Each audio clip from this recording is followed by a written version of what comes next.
Haleluya. Mari kita berdoa. Terima kasih Tuhan, kami bersyukur pagi hari ini untuk anugerah. Biarlah kiranya kami kembali boleh bersekutu lewat firman-Mu Tuhan. Terima kasih Tuhan, ternyata kami percaya Engkau ada di sini Tuhan. Terima kasih Tuhan. Silakan sampaikan perkataan-perkataan-Mu ya Tuhan. Terima kasih Tuhan. Kami tundukkan hati kami sepenuhnya. Kami berdoa semua peralatan yang kami pakai semuanya berfungsi dengan baik. Terima kasih Tuhan, terpujilah Tuhan. Haleluya. Sama-sama katakan. Amin. Baik, salam semua. Selamat pagi.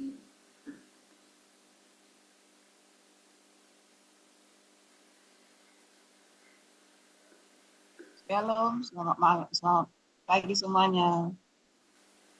Shalom, selamat pagi semuanya.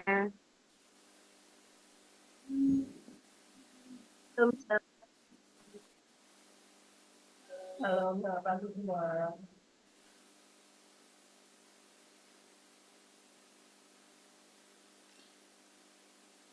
Shalom, selamat pagi semuanya.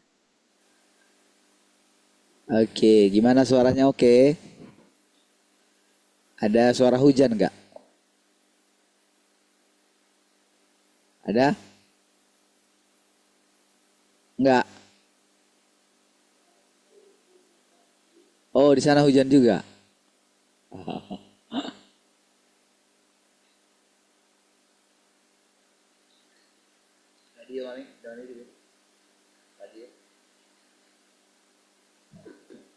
Oke, shalom yang di radio tadi listriknya padam ya di bawah. Tahu? Kenapa kok tiba-tiba jatuh? Oke, mari kita mulai ya.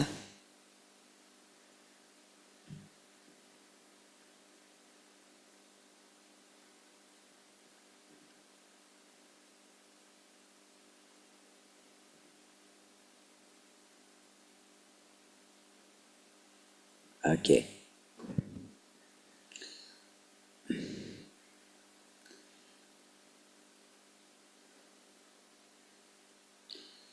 Dia tidak datang ke bumi dengan maksud sekedar melihat-lihat, melainkan untuk melakukan pekerjaan yang harus dia lakukan.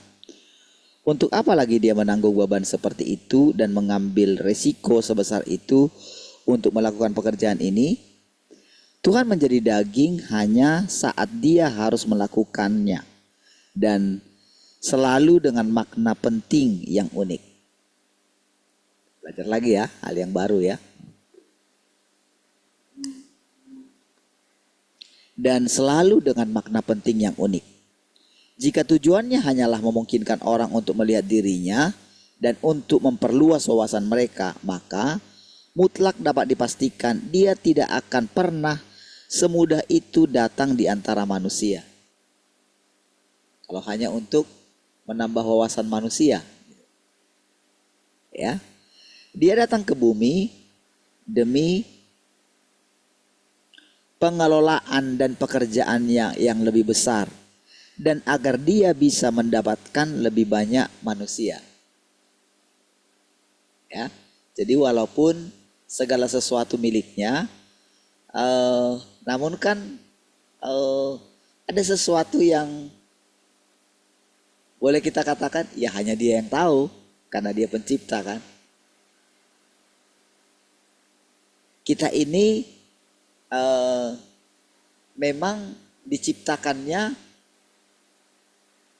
untuk menghidupi apa yang dia kerjakan gitu. Jadi sebetulnya kita ini ibarat apa ya? Kalau kita itu anak gitu, kita itu seperti apa ya? Hidup di dalam pemeliharaan orang tua kita gitu. Karena arti daripada pencipta itu dia itu kan pemelihara gitu. Ya memang hakikatnya seperti itu gitu. Jadi kita ini ciptaan, ya memang kita itu hidup karena Tuhan gitu. Cuman kan karena kita itu punya, kayak kita bisa melanjutkan hidup kita lalu Tuhan itu nggak kelihatan kan. Lalu oleh karena keadaan dunia yang nyata ini saudara, kan banyak orang tidak percaya juga adanya Tuhan. Atau walaupun percaya, itu mempercayai berhala, bukan mempercayai Tuhan seperti yang dia firmankan ini gitu loh. Jadi untuk mendapatkan kita ini sebetulnya dia itu kan berfirman. Namun kalau dia berfirman dari sudut pandang roh, nggak bakalan manusia itu mengerti. Makanya dia menjadi manusia. Oke, ngambil rupa seorang hamba gitu kan. Nah, jadi sekaligus ketika dia menjadi manusia itu, kan dia kan casingnya dia itu kan ciptaan gitu. Casingnya dia yang menampung pencipta itu gitu. Oke. Nah, namun manusia yang berinkarnasi, Tuhan yang berinkarnasi itu kan kayak sampel gitu.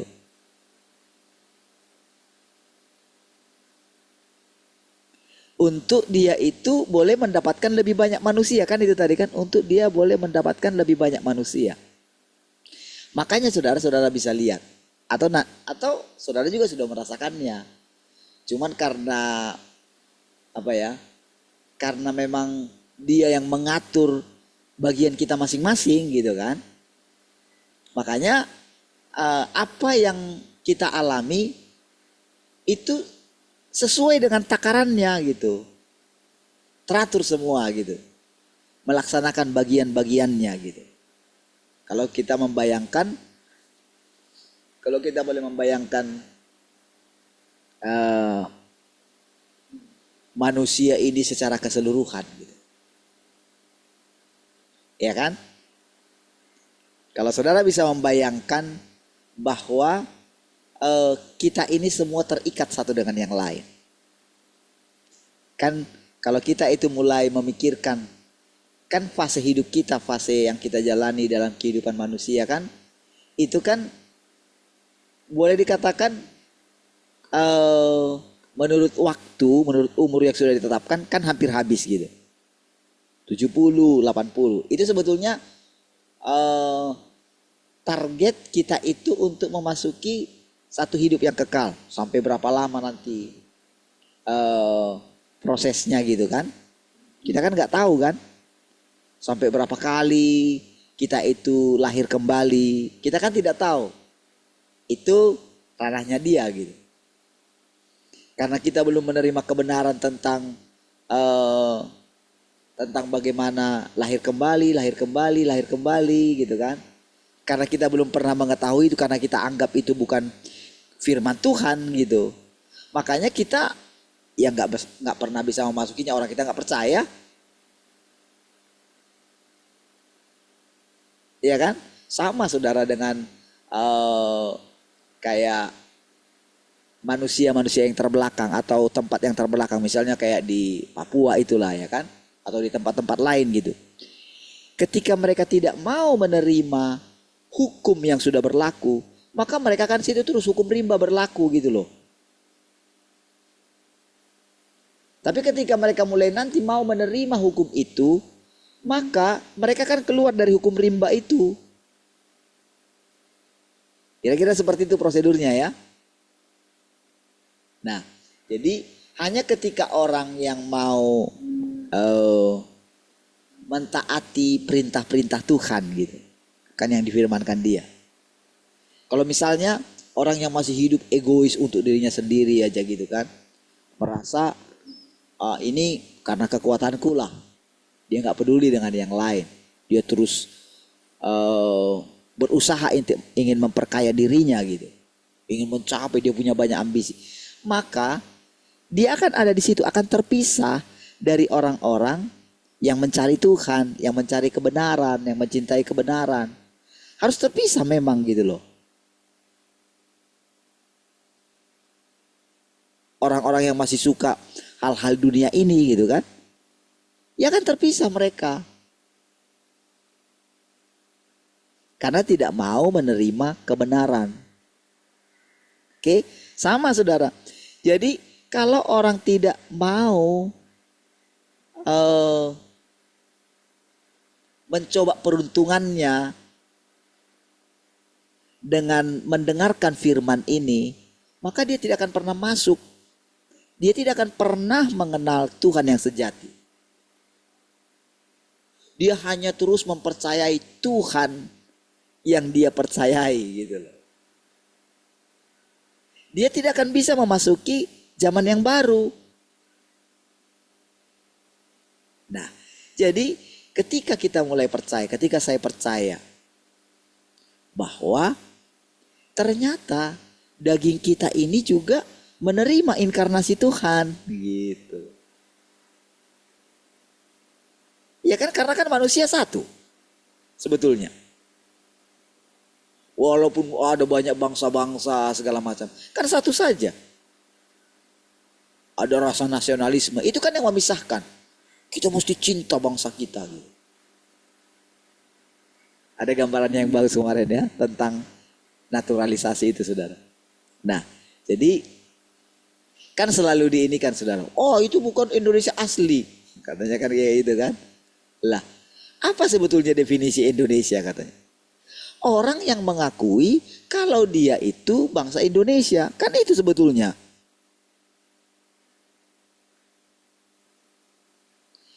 Ada orang yang sebetulnya dia Indonesia, tapi karena karirnya melejit di luar negeri, dia tidak mau karena mungkin dia nenek moyangnya apa ya, kayak dulu kayak RMS itu ya. Ada separatis kayak GAM gitu kan. Tapi kalau di Makassar kan dulu namanya RMS, bukan, Maluku itu ya, RMS, Republik Maluku Selatan itu kan. Nah, jadi itu dulu ternyata, jadi karena dia bukan, mungkin ada keturunan Belanda dia gitu kan. Kalau di Maluku kan banyak dulu kan, di Ambon kan. Nah, jadi mereka, jadi ketika dipanggil, oh ngapain, kami bukan Indonesia kok gitu loh.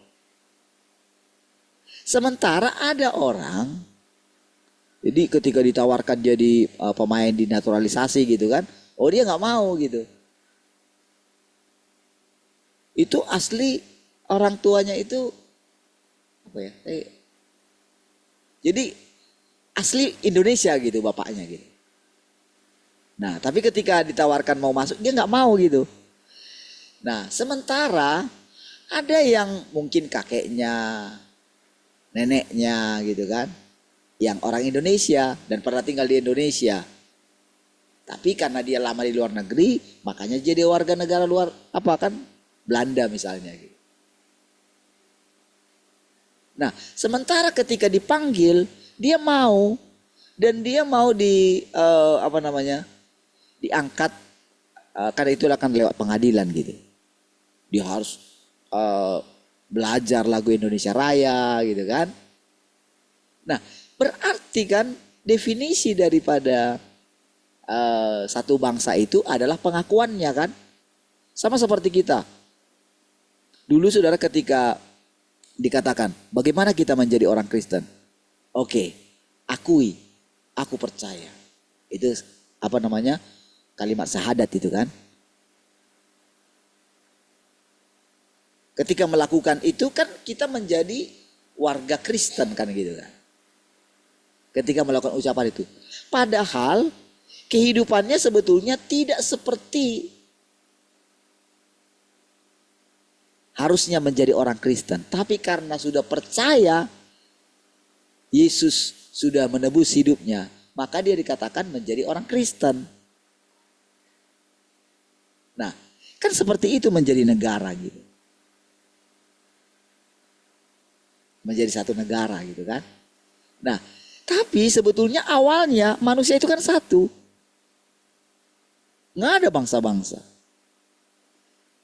Pengajaran-pengajaran nasionalisme lah yang membuat kita terpisah satu dengan yang lain. Nah, jadi saudara, ketika kita ini mulai menerima kebenaran-kebenaran ini saudara, disitulah kita akan memasukinya. Maka kita itu gak akan sama lagi. Kita tidak akan lagi begini, kita tidak akan lagi, walaupun kita masih bisa mengandalkan pikiran kita, mengandalkan gagasan kita. Tetapi oleh karena kita itu percaya Tuhan sudah datang dan mengambil dan menjadi daging gitu, berinkarnasi.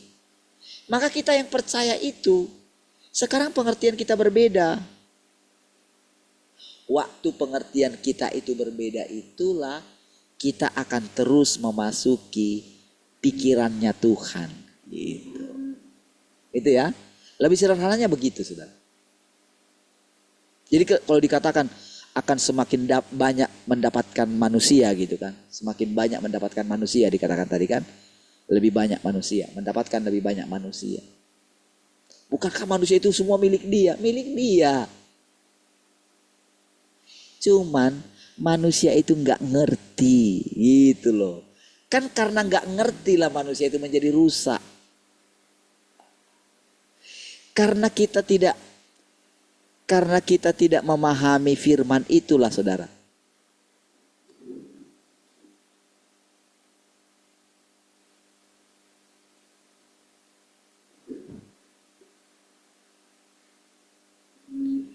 Karena kita tidak memahami arti firman Tuhan itu, tidak memahami Tuhan yang sesungguhnya itulah, makanya itu kita tidak didapatkan gitu loh.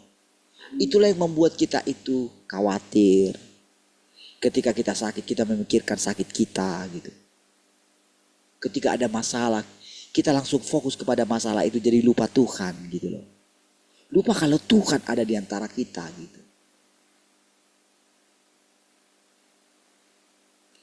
Karena nikmatnya hidup kita, maka kita melupakan persekutuan dengan Tuhan. Sebetulnya itu yang membuat manusia itu tidak didapatkan. Itulah artinya kerusakan gitu loh.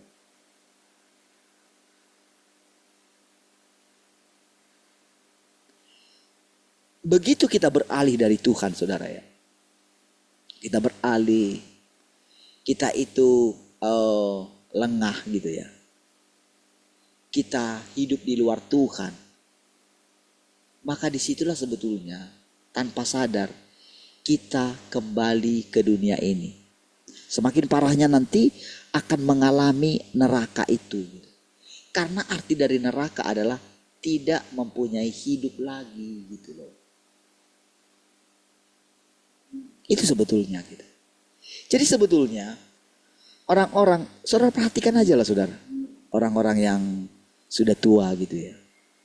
Itu contoh yang paling sederhana yang bisa saya lihat itu opung saya gitu. Baik opung saya laki-laki dan opung saya perempuan gitu. Itu benar-benar lihat gitu betapa menderitanya mereka di masa tua mereka.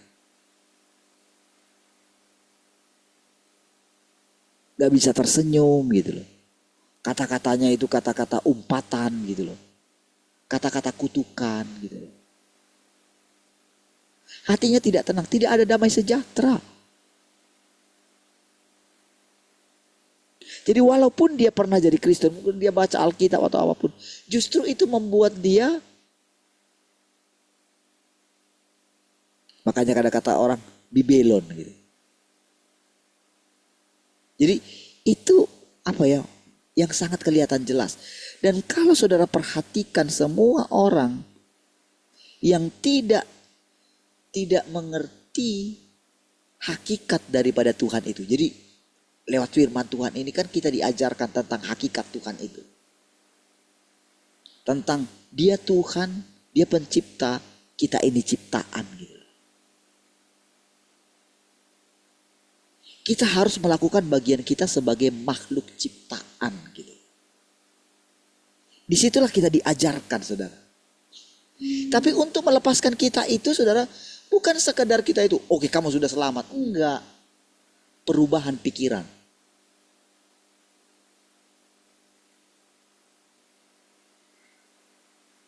Jadi Manusia itu terus menggali di dalam dirinya. Apa yang membuat dia bahagia? Kadang dengan pikiran dia, dengan ini. Seolah-olah dia bisa mencapai segala sesuatu. Dengan pikirannya. Memang iya. Manusia itu membuat satu peraturan-peraturan untuk bagaimana supaya punya tata krama, kesopanan, cara duduk, cara bicara, cara berdiri. Mereka ditanamkan falsafah tentang cinta negaranya dan sebagainya. Itulah semua hal-hal yang merusak. Jadi merusak di situ bukan dia nggak kelihatan, nampaknya baik, nampaknya nggak ada apa-apa, baik kok.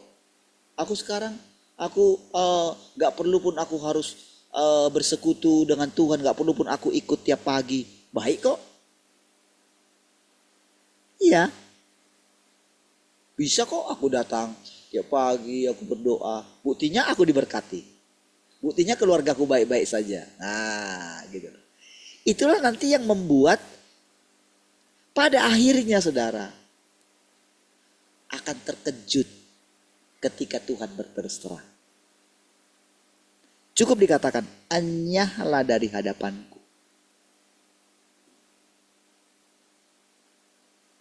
Jadi ketika dikatakan enyah itu saudara, langsung saudara orang itu bagaimanalah kalau misalnya, jadi kalau dikatakan enyah itu, kalau kita mau menggambarkan neraka itu yang gak punya hidup, itu gini saudara. Jadi bayangkanlah orang yang diambil akal budinya.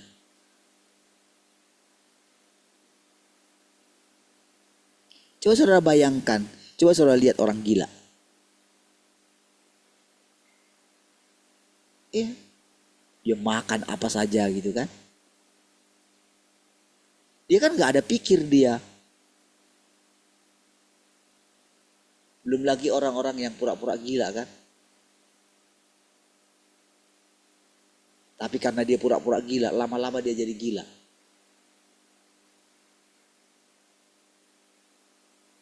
Coba lihat bagaimana mereka yang terikat dengan minuman keras misalnya. Yang terikat dengan barang-barang daging misalnya.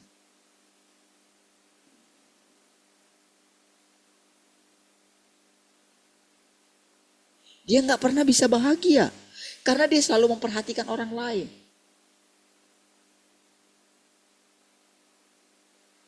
Sampai pada satu titik nanti saudara. Di mana benar-benar begitu hampanya. Kira-kira seperti itulah saudara. Bagaimana orang-orang karena ingin mencapai, tapi dia tidak bisa mencapainya. Disitulah terjadi stres tingkat tinggi. Dia gak punya hidup. Kira-kira seperti itu gambar. Itu nyata di depan kita. Karena kita ini kan menjalani waktu saudara. Dari perjalanan kita ini, kita itu mesti belajar gitu. Lihat nih. Kamu sedang menjalani satu kehidupan ini. Kamu kan akan lepas. Kamu kan kita ini sekarang kan dulu ketika kita masih kecil gitu. Kalau bukan opung kita masih hidup gitu. Waktu kita masih kecil. Kan berarti kita punya opung, lalu kita punya orang tua gitu kan, lalu ke kita gitu.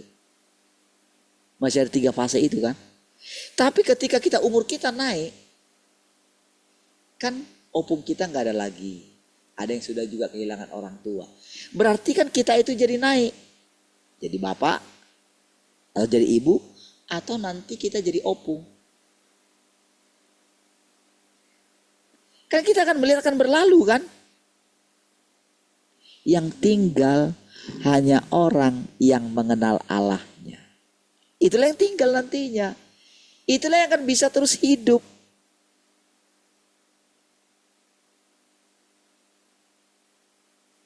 Karena kan ketika Tuhan menciptakan manusia ini, ingat, serupa dan segambar dengan Tuhan. Memang rasanya jalan yang kita jalani ini sakit. kita mesti menyangkal diri kita, menyangkali ambisi kita, tidak berpikir sendiri. Tiap pagi kita mencari Tuhan. Setelah itu pun malam hari kita masih bersekutu. Kita punya waktu, kita bekerja sih, tapi kita bukan hidup lagi karena bekerja. Bukan. Kita hidup sekarang karena Tuhan. Kita bernafas bukan karena kita sehat. Bukan karena kita melatih diri kita ini makan makanan yang sehat segala macam. Bukan. Kita hidup, kita sehat, kita sembuh. Kita bisa menjalani hidup kita. Kita bisa bekerja karena Tuhan. Berubah saudara. Cara pandang kita berubah. Kita melakukan apapun bukan lagi untuk memenuhi hidup kita. Karena kita sudah dipenuhi oleh Tuhan. Itulah saudara. Makanya kita akan terus begini. Begitu misalnya kita dengarkan firman Tuhan. Rasanya saudara ketika kita melihat. Aduh sulit sekali firman Tuhan ini. Siapa yang bisa melakukan? Makanya kan ketika Yesus mengatakan. Kalian mesti makan tubuhku, minum darahku. Wah itu mereka kayak gini semua. Aduh. Siapa yang bisa mendengarkan perkataan ini? Siapa yang bisa? Pantaslah orang lari. Tapi apakah Yesus mengubah pengajarannya? Enggak. Justru makin dipertegasnya. Seperti itulah ketika kita mendengarkan kebenaran-kebenaran dari sini. Iya. Apalagi sering pendeta-pendeta mengatakan hati-hati penyesatan. Muncul banyak penyesatan sekarang. Orang-orang makin tidak berani menerobos keluar dari tembok doktrin yang selama ini ada di pikirannya.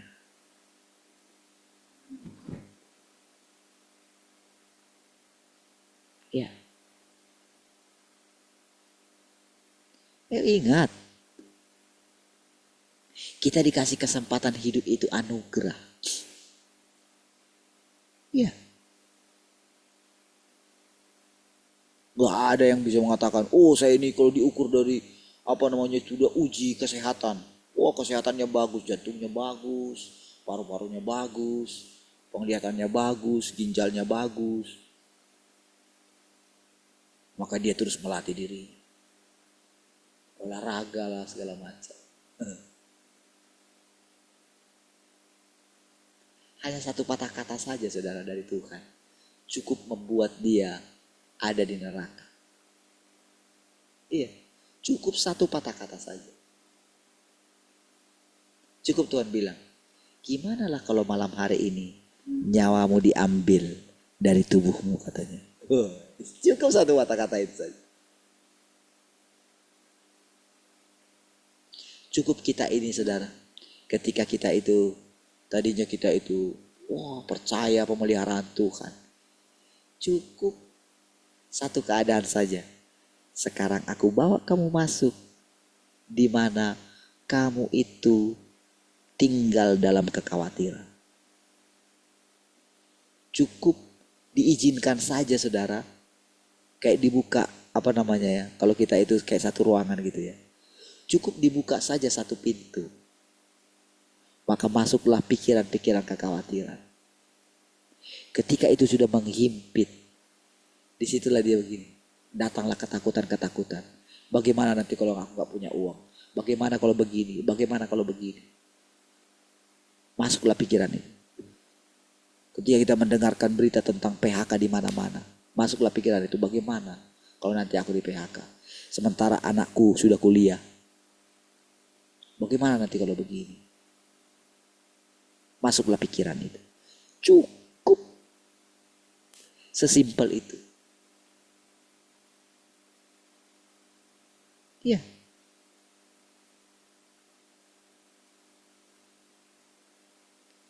Tapi saudara, untuk kita bisa keluar dari keadaan kita yang sulit, Cukup satu perkataan juga. Cukup Tuhan katakan, sudah selesai. Maka disitulah saudara, keran berkat itu terbuka begitu saja. Iya. Seperti itu saja. Jadi dari semua pengalaman hidup kita ini, apa yang kamu pelajari? Gitu. Apa yang kamu pelajari? Jadi kamu sudah melihat itu. Apa nih? Kira-kira kamu mau ngomong apa? Mau ngomong apa kamu? Iya ya Tuhan. Aku gak bisa hidup tanpa Engkau Tuhan. Gak ada gunanya ya Tuhan aku menyombongkan diri. Terima kasih Tuhan. Disitulah kita mulai taat. Melakukan bagian kita saja. Iya. Kita gak akan paksa orang supaya kenal Tuhan. Gak akan. Dulu kita pikir saudara, wah kalau kita punya kebenaran rasanya saudara kita pengen cerita sama orang.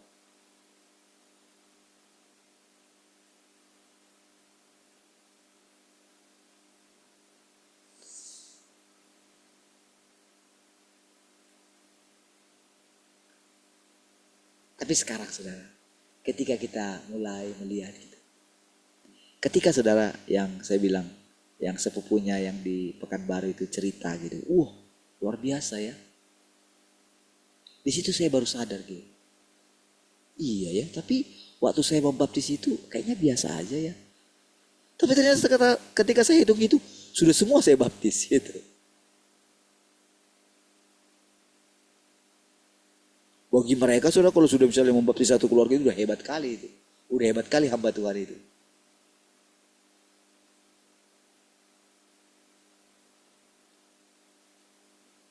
Dia bagaimana berusaha ingin membaptis mertuanya gitu kan.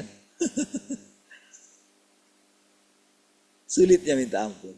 Tapi saya bilang, saya nggak buat apa-apa loh. Saya anugerah orang tua saya dibaptis duluan kan. Tapi tahu nggak? Mertua saya bilang gitu. Itu tetap dia di GKJ. Kami nggak pernah suruh mau gimana gitu. Tapi ketika satu keadaan langsung mereka dibaptis. Tapi salah maksudnya. Kalau itu menjadi tingkat ini saudara. Tingkat pertumbuhan daripada kekristenan gitu. Kalau sekarang kan nggak perlu lagi. Disitulah kita melihat saudara. Bagaimana pekerjaan Tuhan. Iya. Disitulah firman. Tidak perlu orang mengatakan kepada sesamanya. Kenallah Tuhan. Jadi bukan berarti kita itu gak ngomong sama orang. Bukan. Tetapi peran kita. Yang hampir tidak ada. Dan memang kebenarannya. Aku tidak membutuhkan kamu bekerja. Bukan berarti kita gak kerja. Sumbernya itu loh sekarang. Karena tujuan daripada itu adalah supaya tidak ada orang yang merasa dirinya penting. Itulah pikiran Kristus. Makanya Tuhan itu memberkati kita bukan supaya kita itu jadi kayak membuat kita itu kayak berhutang budi sama Tuhan. Enggak. Dia memberkati kita karena memang kita ini miliknya gitu loh. Makanya dia memberikan matahari. Memberkati semua baik orang baik maupun orang jahat. Makanya kalau kita lihat bangsa-bangsa gitu loh. Ketika mereka menjalankan hidup mereka. Sekalipun di sana pengenalan akan Tuhan tidak ada. Namun mereka bisa menjalankan hidupnya. Tapi zaman akan berubah. Seseorang menjadi presiden, seseorang menjadi raja, ada batasnya. Karena pemerintahan ditetapkan oleh Tuhan. Pemimpin-pemimpin agama akan berganti.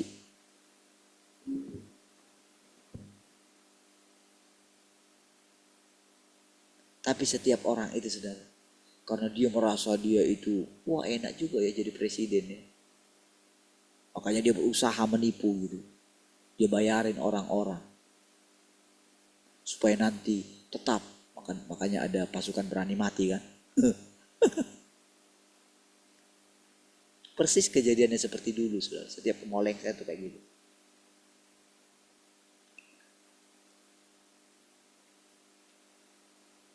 Makanya kan seperti tersihir semua kan, dipakai. Ilmu semua dipakai. Supaya tunduk semua. Tapi ternyata ada yang tidak tunduk. Karena kedaulatan ada di tangan Tuhan. Makanya saudara, ketika kita ini terlibat, saudara, memerintah bersama dengan Tuhan ini, saudara, ketika kita terlibat, tahu gak saudara, itu benar-benar sekeliling kita itu menjadi goncang, saudara. Iya. Tapi tetap kita mesti pegang gitu. Tuhan itu adalah Tuhan. Kita ini adalah manusia. Pencipta adalah pencipta. Kita ini hanya makhluk ciptaan. Itu satu keseimbangan, saudara. Bukan berarti ketika Tuhan itu menjadi pencipta, lalu sesuka-suka dia. Tidak. Iya. Makanya dikatakan Tuhan itu unik gitu. Kalau saudara lihat apa ya, apa yang sedang kita jalani gitu. Mungkin ya kita ini unik lah. Iya. Kalau saudara lihat dulu Tuhan Yesus itu unik dia. Ayo cari makan, udah lapar nih gitu kan. Tiba-tiba begitu mereka datang bawa makanan, aku gak lapar lagi kan. Apa kamu makan apa tadi? Apa tadi perempuan itu bawa kamu makan, kasih kamu makanan? Tidak. Padaku ada makanan yang tidak kamu kenal. Ini kan. Sama saudara, ketika kita, wah, kita sudah bilang A, akan setia gitu. Di satu saat saudara, kita keluar dari situ. Makanya orang mungkin bilang kita gak konsisten. Coba lah misalnya, ketika saya berdoa dulu, Tuhan saya minum gak obat ini? Minumlah. Oke kan? Berarti kan saya sakit gitu. Tapi suatu saat dikasih saya pengertian bahwa saya gak pernah sakit. Apa nih? Bukankah yang dulu suruh minum obat itu engkau Tuhan? Berarti saya sakit dong. Tapi sekarang enggak, kamu gak pernah sakit katanya. Nah gitu kan. Karena oleh bilur-bilurku yang sudah dipecah-pecahkan karena kamu sudah sembuh. Oh, itu tiba-tiba waktu itu saya itu melonjak saudara. Oh ya? Jadi saya gak sakit. Hanya dengan berulangkan itu saudara, sudah. Sembuhlah saya. Tapi kesembuhan itu sebetulnya bukan karena manusia itu meneliti secara kesehatan dia sembuh. Bukan. Kesembuhan itu adalah karena firman. Nah gitu loh saudara. Jadi kalau Tuhan katakan kita lagi sakit, enggak, kamu gak sakit.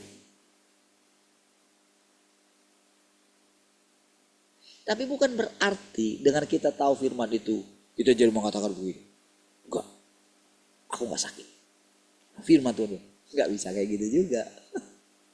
Karena kita mesti melewati, kita mesti mengalami apa yang diizinkan terjadi dalam kita. Jadi selama saya masa sakit itu, saya harus menjalani kehidupan seolah-olah saya sakit. Tapi walaupun seolah-olah, itu nyata loh saudara. Makanya kita diizinkan gak punya uang, kita diizinkan ini.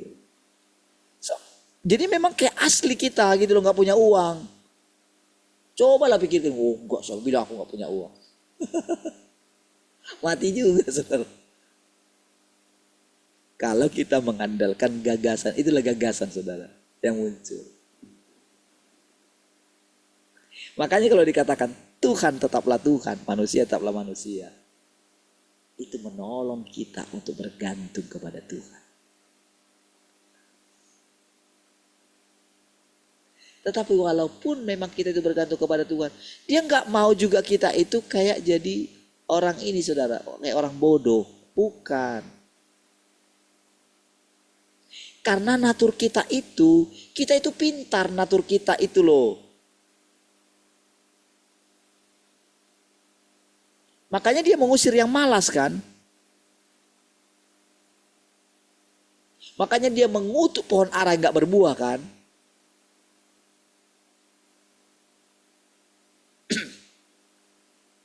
Bayangkan ketika dulu Kain itu melarikan diri dari Tuhan itu. Melarikan diri dari Taman Eden. Entah apa yang mengejarnya, saudara. Tiba-tiba dia pikiran dia kayak gini. Nanti siapa saja yang ketemu aku pasti akan membunuh aku. Bayangin. Itu mencekram dalam pikirannya. Berarti kan dia akan takut kemana-mana. Kayak tadi misalnya. Ketika saya mau buka pintu kan gelap gitu kan. Tiba-tiba pikirannya begini, jangan-jangan ada orang yang sengaja matikan ini. Jangan-jangan dia sudah nunggu di luar. Dia sudah siap dengan apa gitu. Itu pikiran loh. Iya kan? Saya pelan-pelan bukanya. Saya sudah mau panggil istri saya gitu. Kan gelap gitu. Ketika saya mau buka pintu itu kan, jangan-jangan nih ada orang di luar sudah siap-siap ini gitu. Saya buka pelan pintunya gitu. Buka dikit dulu gitu kan. Lihat dulu keluar gitu. Saya keluarkan itunya. Gitu. Ada orang. Pikiran loh. Kira-kira seperti itulah Kain itu, saudara. Lalu Tuhan berfirman. Dikasih tanda lah. Dikasih tanda kayak tanda apalah di sininya. Di kepalanya itu. Siapa saja yang melihat kamu. Lihat ini ya, karena tanda ini. Siapa saja yang lihat kamu. Gak boleh dia bunuh kamu atau apa-apain kamu. Sekalipun dia binatang. Bayangkan. Kita tahu kan binatang kan. Masa dia punya pengertian.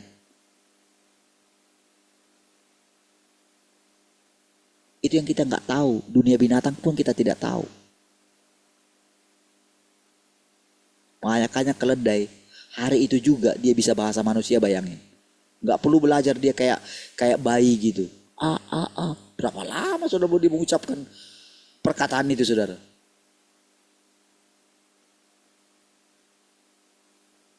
Tapi cukup Tuhan bilang, keledai, sekarang aku kasih kesempatan kamu untuk bicara seperti bahasa manusia.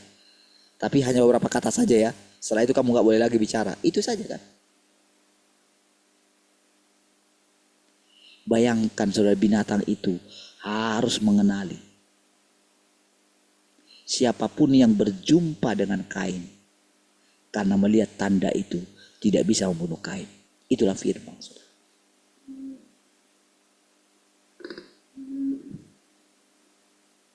Jadi begitu nanti pikiran kita ini berubah, lalu pikiran keturunan kita berubah, oh mereka tidak akan memaksakan diri mereka banting tulang.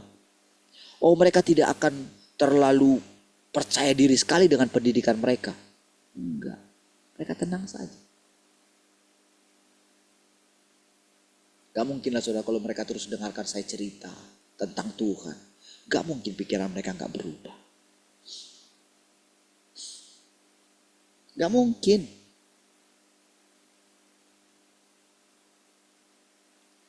Keturunan kita akan benar-benar menjadi orang yang sangat cerdas. Tetapi mereka adalah miliknya Tuhan. Iya.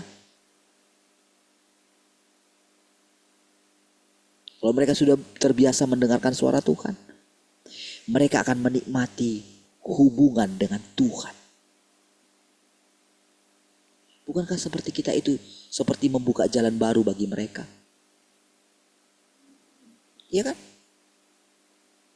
Siapa saja saudara yang berjumpa dengan kita, mereka seperti makan daun yang menyembuhkan bangsa-bangsa itu. Iya.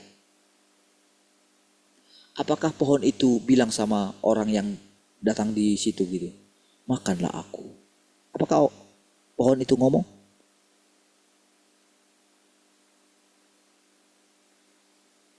Kan orang itu hanya memetik gitu kan.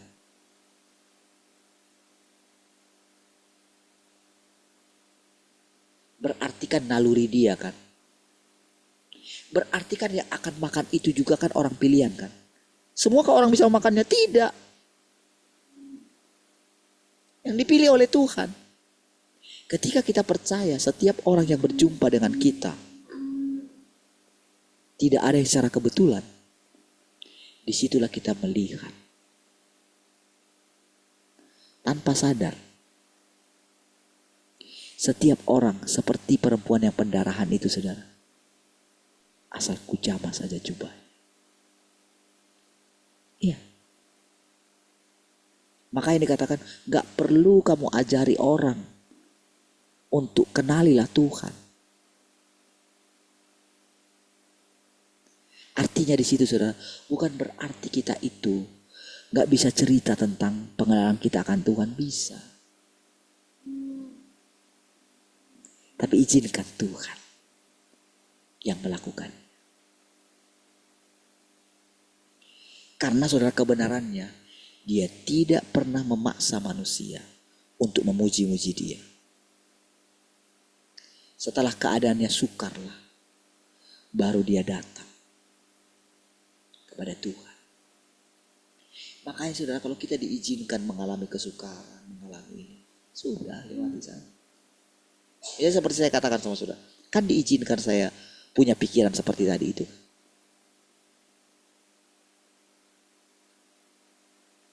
Jangan-jangan.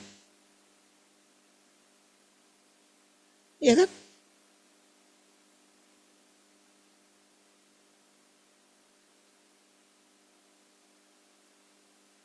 Ketika sudah selesai itu,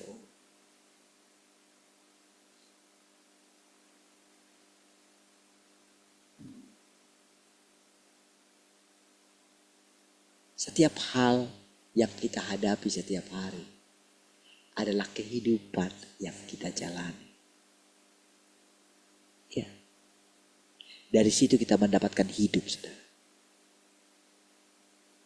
Pengalaman.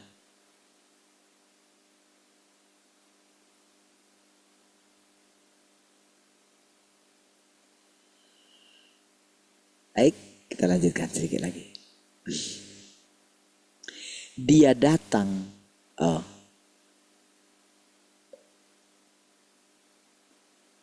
untuk menuntun seluruh umat manusia dalam menjalani hidup mereka. Dia datang untuk menuntun seluruh umat manusia dalam menjalani hidup mereka. Perhatikan saudara. Baru kan saya katakan tadi kan.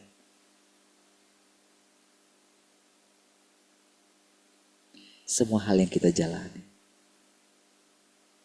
Iya. Makanya saudara, di mana-mana ada Tuhan. Dalam pekerjaan kita ada Tuhan. Udah, ikutin saja gitu. Jalani saja. Ketika harus menghadapi keluarga kita yang seperti ini, yang seperti ini, jalani saja. Tenangkan hatimu.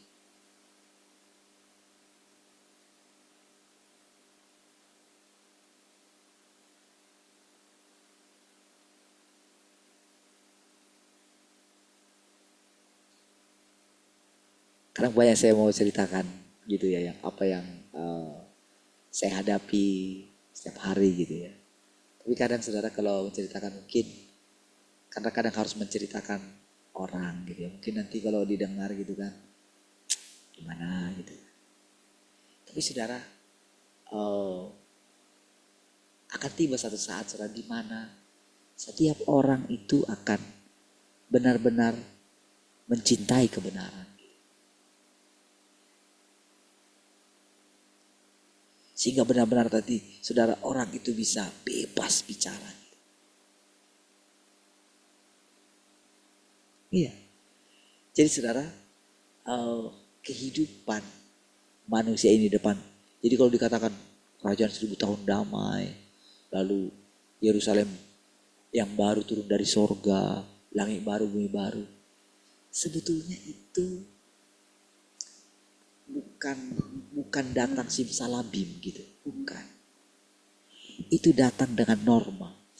Semua yang difirmankan itu benar-benar kita alami secara live.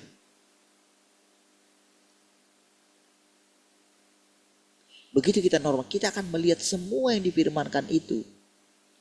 Benar-benar kita akan suatu saat akan berkata, oh ini artinya kerajaan 1000 tahun damai. Gitu. Yang damai itu di mana? Tempat kita itulah yang damai. Alam pikiran kita itu. Kan Tuhan kan memenuhi segala sesuatu. Mau kemana kita pergi? Iya kan? Kalau dia memenuhi segala sesuatu. Kalau ada itu, kalau Tuhan itu memenuhi keluarga kita. Memenuhi rumah tangga kita misalnya. Berarti kan sorga itu di rumah tangga kita kan? Betul gak? Kalau kita gak menghadirkan Tuhan di rumah tangga kita, di keluarga kita. Bukankah neraka yang akan masuk? Iya kan? Apa isi daripada sorga itu? Kebenaran. Iya kan? Hidup dalam pemeliharaan Tuhan. Hidup dalam damai sejahtera. Iya kan? Berarti setiap hari kita itu akan menghadapi hal-hal mungkin yang seolah-olah membuat kita gak damai sejahtera. Tapi firman Tuhan katakan, dia memenuhi segala sesuatu.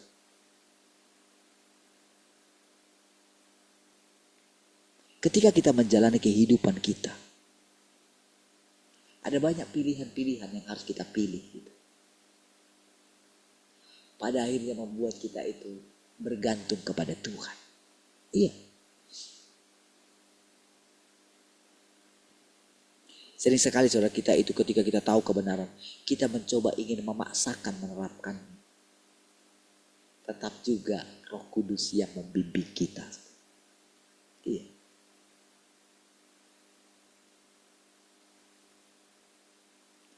Kita dilatih kesabaran. Iya. Kadang-kadang kita greget lihat orang gitu. Memang kita harus alami itu saudara. Membenci kejahatan. Menjauhi kejahatan. Harus strictly sudah kita pisah. Iya.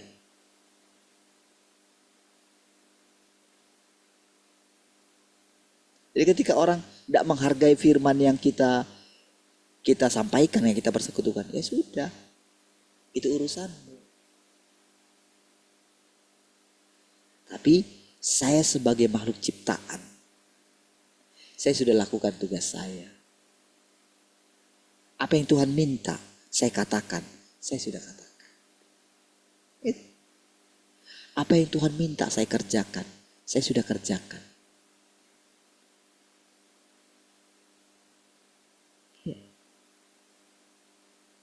Seperti saudara ketika kita ini dengan orang gitu ya. Karena dari perjumpaan dengan orang itulah, kadang-kadang tanpa sadar kita itu melihat Tuhan.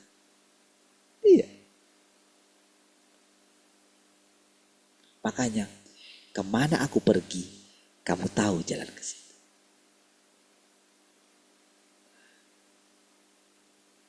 Lihat, lanjutnya. Jadi lihat. Semua ini menyangkut pengelolaannya dan menyangkut pekerjaan seluruh alam semesta.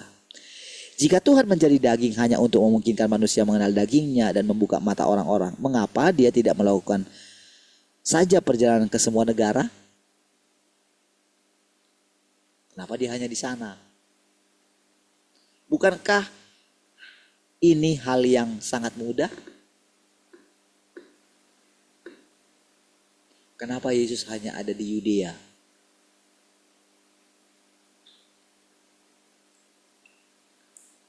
Kenapa Tuhan ini hanya ada di sana?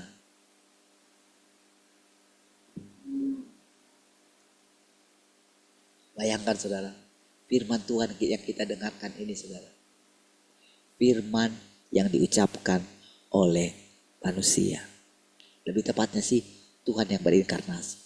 Tapi Tuhan yang berinkarnasi itu manusia loh saudara. Bahasa yang kita dengarkan ini bahasa manusia.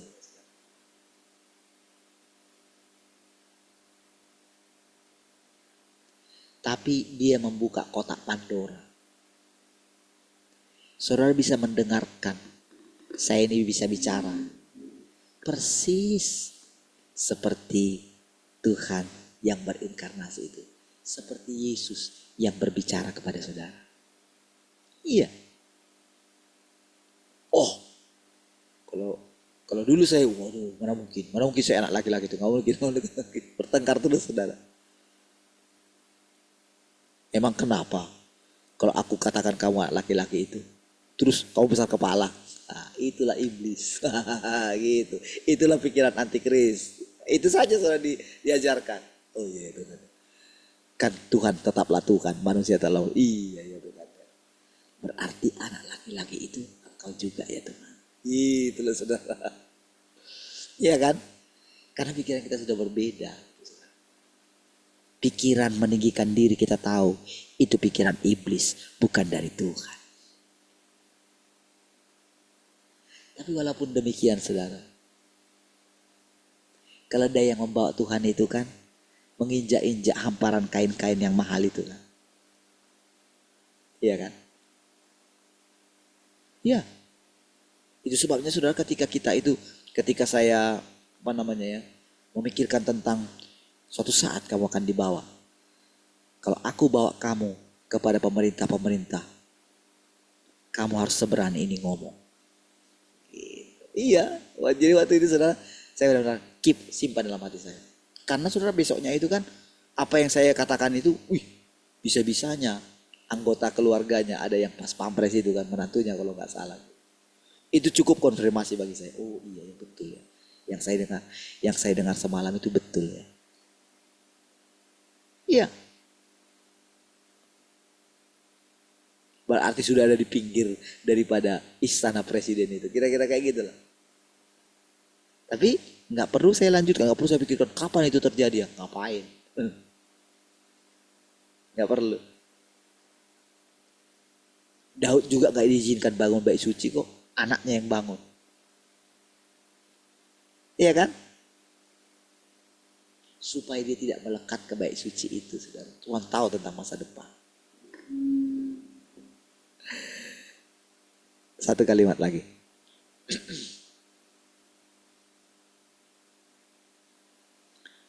Namun dia tidak melakukannya. Sebaliknya memilih sebuah tempat yang sesuai untuk menetap dan memulai pekerjaan yang harus dia lakukan. Daging ini saja sudah memiliki makna yang sangat penting gitu. Wah. Iya betul. Betul lah saudara perkataannya. Kalau tidak ada manusia yang biasa ini,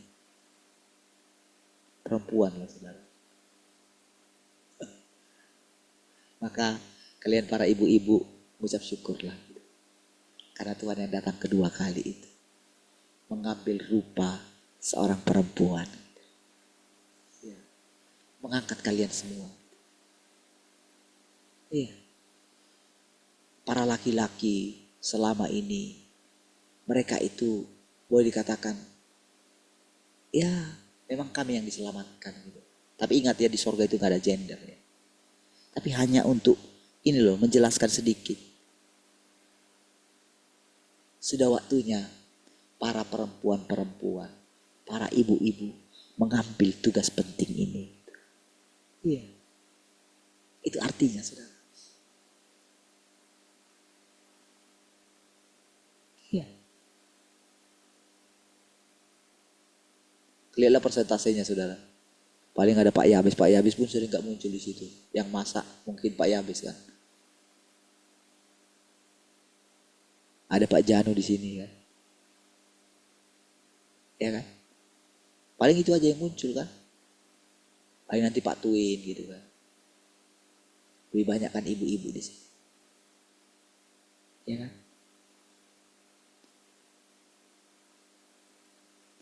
Ayo saudara. Anugerah saudara bagi kita saudara. untuk kita boleh berjalan hari-hari ini, saudara. Iya, lihat. Jangan batasi Tuhan ya. Para ibu-ibu jangan batasi Tuhan. Setialah melakukan apa yang dipercayakan sama kalian nanti. Iya. Lihat saudara, generasi kita di depan ini saudara. Apa yang dikatakan Yerusalem baru, kerajaan 1000 tahun, langit baru, bumi baru. Benar-benar saudara, itu kita jalan. Walaupun sebetulnya itu mungkin masih jauh gitu. Tapi ingat, kita sudah memasuki kekekalan. Bukan akan. Iya, kita sedang memasuki kekekalan. Iya. Makanya nggak boleh lagi pikiran dalam kita, oh hidupku 70 tahun. Nggak bisa punya pikiran kayak gitu.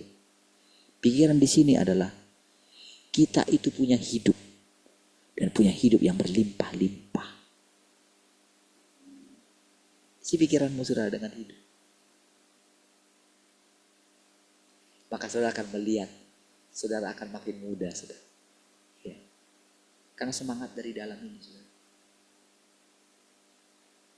Kesulitan apapun akan berani engkau terobos gitu.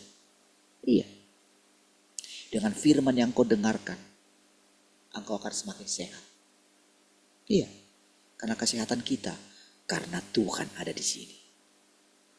Bahkan Dia menjadi daging kita.